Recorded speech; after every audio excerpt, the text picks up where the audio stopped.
Source আছে এবং একটা ছেলের নাম লুয়াংয়ের কাহিনী দেখানো হবে, যে ছিল ফেই ফ্যামিলির এক রাজকুমার, কিন্তু তার মা মারা যাওয়ার পরে পরিবারের মধ্যেই তাকে সেবা করার মতো একজন নৌকার বানিয়ে দেওয়া হয়। কিন্তু সে ওখানে ট্রেনিং নেবে এবং যাদের কারণে তার মাকে কষ্ট হয়েছে তাদের থেকে রিভেঞ্জ নেবে। আশা করি তোমাদের এই সিরিজটা খুবই পছন্দ হবে। এই সিরিজের ডেইলি এপিসোড আসবে, তাই চ্যানেলটা সাবস্ক্রাইব করে রেখো। গল্পের শুরুতে একটি ন্যারেশন ভয়েস বলে যে সোর্ড ডোমেনের পৃথিবীতে সোর্ড এনার্জি পুরো বিশ্বের মধ্যে ছড়িয়ে আছে, এই জন্য এই জায়গাটাকে দ্য প্যারাডাইজ অফ সোর্ডমেন বলা হয়। এই কন্টিনেন্টে 7টা সোর্ড রিয়ালম আছে। তাদের নাম হলো sword mind, sword body, sword soul, sword palace, sword wall, sword art এবং সোর্ড ডোমেন। যারা সোর্ড আর্ট প্র্যাকটিস করে অর্থাৎ মার্শাল আর্টিস্ট, তারা এই 7গুলো সোর্ড রিয়ালমস পার করে ইমমর্টাল হতে পারে। এই ডোমেনের জগৎটায় 10টি লেজেন্ড সোর্ড আছে। নামগুলো rainbow, Taoshen, ice frost, star fire, mountains pressure, wind chaser, silent thunder, crystal light, dark green এবং ব্লাড কুল। এগুলো প্রত্যেকেই সোর্স এলিমেন্টালের আলটিমেট এনার্জি রিপ্রেজেন্ট করে, তাই প্রত্যেকের এলিমেন্ট আলাদা আলাদা। রেইনবোর এলিমেন্ট মেটাল, তাওশেনের উড, আইস ফ্রস্টের ওয়াটার, স্টার ফায়ারের ফায়ার, মাউন্টেন্স প্রেসারের আর্থ অর্থাৎ প্রেসার সম্পর্কিত, উইন্ড চেজারের উইন্ড, সাইলেন্ট থান্ডারের ইলেকট্রিসিটি, ক্রিস্টাল লাইটের লাইট, ডার্ক গ্রিনের ডার্কনেস আর ব্লাড গোলের এলিমেন্ট ব্লাড।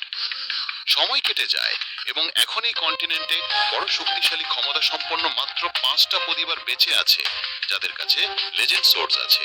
সেন্ট্রাল ডোমেনের সোর্স সেটের কাছে 3টা লেজেন্ড সোর্স আছে। ইস্ট ডোমেনের হুয়া ফ্যামিলির কাছে আছে মাউন্টেন্স প্রেসার সোর্ড, সাউথ ডোমেনের চু ফ্যামিলির কাছে আছে স্টার ফায়ার, নর্থ ডোমেনের লোরো ফ্যামিলির কাছে আছে আইস ফ্রস্ট, আর লোরো ফ্যামিলির কাছে আছে লেজেন্ড রেইনবো সোর্ড, আর তাই তারা ওয়েস্ট ডোমেনের রাজত্ব করে। আজ ওয়েস্ট ডোমেনের লুরু ফ্যামিলির প্যাট্রিয়ার্ক লু সেন্থু সব সোর্ড রিয়ালমস পার করে ফেলেছেন। পুরো সোর্ড ডোমেনে এমন কিছুই মাইনিস্টার আছেন যারা সব রিয়ালমস পার করে পারেন। আমরা লু সেন্থুকে দেখি, তিনি তার ওয়াইফ ফেইন কিং শিকে মনে করে বলছেন, তুমি ঠিক আছো তো? 18 বছর কিভাবে পেরিয়ে গেল আমি টেরই পেলাম না।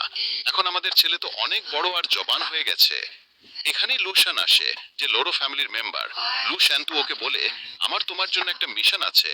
আমি চাই তুমি নর্থ ডোমেনের হাই শ্যান সিটি গিয়ে ফং ফ্যামিলির কাছে যাও। সেখানে গিয়ে ফেন কিংশি নামের ওই নারীকে খুঁজে বের করো। যখন তুমি ওকে পেয়ে যাবে তখন তাকে আর তার ছেলেকে আমাদের জিনতান সিটিয়ে নিয়ে ফিরো। এটা শুনে লুশান একটু চিন্তিত হয়। লুশান্তু বলেন, তুমি ভাবার কিছু নেই। ফেন কিংশি আমার ওয়াইফ এবং তার ছেলে আমার রক্ত, তাই তাদের নিরাপদ করে এখানে ফিরিয়ে আনো, যদিও এটা তোমার জীবন পর্যন্ত ঝুঁকতে পারে। লুশান্তু লুশানকে একটা জেড পেন্ডেন্ট দেন এবং বলেন, যখন তুমি এই পেন্ডেন্ট ওকে দেখাও তখনই ও তোমাকে বিশ্বাস করে ফিরবে, ভরসা করবে। তারপর আমরা হাইশান সিটিতে লুয়াংকে দেখি, যিনি ফেইন্ট কিংশি ও লুশানের ছেলে। সে সেখানে ঝাড়ু চাটা করছে। ওখানে একটা মাস্টার কিছু স্টুডেন্টসকে শর্টস বা সোর্ড প্র্যাকটিস সম্পর্কে শেখাচ্ছে। তাদের দেখে লুয়াংয়ের চাইল্ডহুডের স্মৃতি জেগে ওঠে। খেলতে যাওয়ার জন্য তিনি কিছু লোকের কাছে যায়, কিন্তু তারা তার দিকে তাকায় না। তাই লুয়াং দুঃখে ভেঙে পড়ে এবং কাঁদতে শুরু করে। সে তার মা কিংশির কাছে যায় এবং জিজ্ঞাসা করে, আমার সারনেম ফেনের জায়গায় লু কেন? এটা শুনে লুয়াং বেছে না থেকে উন্মাদ ভাবে বিহ্বল হয়ে যায়। কিংশি তাকে রুমে নিয়ে যায়, ডাক্তার তার চিকিৎসা করে, কিন্তু কোনো কিছুতেই সে হতনা ফিরে আসে। কিংশি দুঃখে শুরু করে কেঁদে ওঠে। কিংশির পাশে থাকা দেব ইয়াওয়ান বা কোনো নাম অনুসারে বলে যে, তুমি চিন্তা করো না, লুয়াংকে ঠিক করতে আমি ডেভিল মিস্ট ফরেস্টে গিয়ে মেডিসিন খুঁজে নিয়ে আসবো। কিংশি জিজ্ঞাসা করে, তুমি কি ফেং ফ্যামিলির লিডার?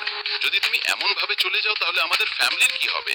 দেব ইয়াওয়ান উত্তর দেয়, আমার জন্য লিডারশিপ আমার নাতিকে ছাড়িয়ে বেশি প্রিয়। আমি আমার নাতিকে বাঁচানোর জন্য সব করব। কিংশি তাকে আটকানোর চেষ্টা করে, কিন্তু সে তার কথায় কান দেয় না এবং চলে যায়। দেব ইয়াওয়ান সামার সিজনে মেডিসিন খোঁজার জন্য বের হয়। তাদের যাওয়ার পরে অটাম আর উইন্টার কেটে যায়, কিন্তু তারা ফিরে আসে না। লুয়াং এখনো অচেতন ছিল। উইন্টারে একদিন কিনশিরো মাথা ঘোরাতে থাকে এবং তিনি মারা যান। কয়েকদিন পরে লুয়াংয়ের চেতন ফিরে আসে। তার কাছে ফ্যাংকিং লিউকিও আসে এবং তারা ওকে দেখে অনেক খুশি হয়। তারা তার আঙ্কেল। লুয়াং তাদেরকে তার মায়ের ব্যাপারে প্রশ্ন করে। তারা শুকটুকেই কিনশির ডেথের কথা বলে।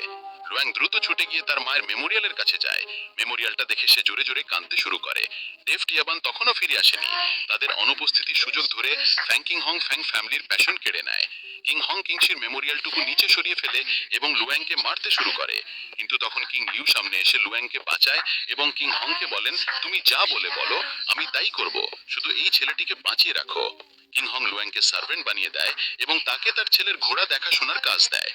তারপর আমরা প্রেজেন্টে ফেং ফ্যামিলির হলের সিন দেখি, যেখানে একটা মাস্টার তার স্টুডেন্টসকে শেখাচ্ছে যে পুরো ইউনিভার্স সোর্ড এনার্জি দ্বারা ঘেরা আছে। যারা সোর্ড সোলকে বুঝতে পারে সেইরাই সোর্ডের আসল শক্তি জানতে পারে। আমাদের ততক্ষণ আমাদের বডিতে সোর্ডের এনার্জি জোজ করে নিতে হবে, যতক্ষণ না আমাদের পুরো শরীর সোর্ডের ডিস্ট্রাকটিভ পাওয়ারে এক্সপ্যান্ড হয়ে যায়, ততক্ষণ আমরা সোর্ড বডি রিয়ালমে পৌঁছার যোগ্য হই না। যদি তোমরা 18 বছরের এজের আগে সোর্ড বডি রিয়ালমে পৌঁছে যাও, তাহলে তোমাকে এখানে এসে প্র্যাকটিস করা লাগবে না, কারণ তারপর তোমার ফ্যামিলির মার্শাল আর্টস দেওয়া হবে। এরপর তোমার মার্শাল আর্টস ছাড়া অন্য ট্রেনিং করে যেতে হবে না, কেবল মার্শাল আর্টস এর হার্ড ট্রেনিং করে তুমি নেক্সট ইকশু ডুয়েলে পৌঁছাতে পারবে। এটা শুনে সব স্টুডেন্টস খুশি হয়। একটা স্টুডেন্ট নেক্সট রেলম সম্পর্কে প্রশ্ন করে।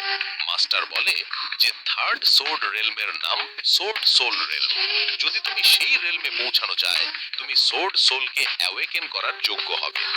এর মাধ্যমে তুমি এনিমির সোর্ড সোল অ্যাটাক থেকে বাঁচতে পারবে। এটা শুনে স্টুডেন্টস আরো উৎসাহিত হয়। মাস্টার যোগ করেন, আমি এখনো ওই রেলমে পৌঁছইনি, কিন্তু আমাদের ফেং ফ্যামিলির সব এল্ডার্স সোর্ড সোল রেলমে দক্ষতা অর্জন করেছে।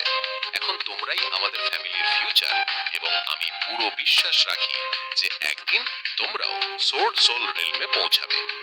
এই সব কথা লু ইয়াং শুনছিল। ওর মনে পড়ে কিছু আগের ঘটনা, যখন সে নিজের সোর্ড প্র্যাকটিস করছিল। কিং লিউ বলেছিল যে ব্যক্তি দ্রুত এগোবে তার উপর অ্যাটাক বেশি পড়ে, তাই ফ্যাং ফ্যামিলির কেউ যেন জানতে পারে না যে তুমি সোর্ড বডি রেলমে পৌঁছে গেছো, না হলে তোমার লাইফ ডেঞ্জারে পড়তে পারে।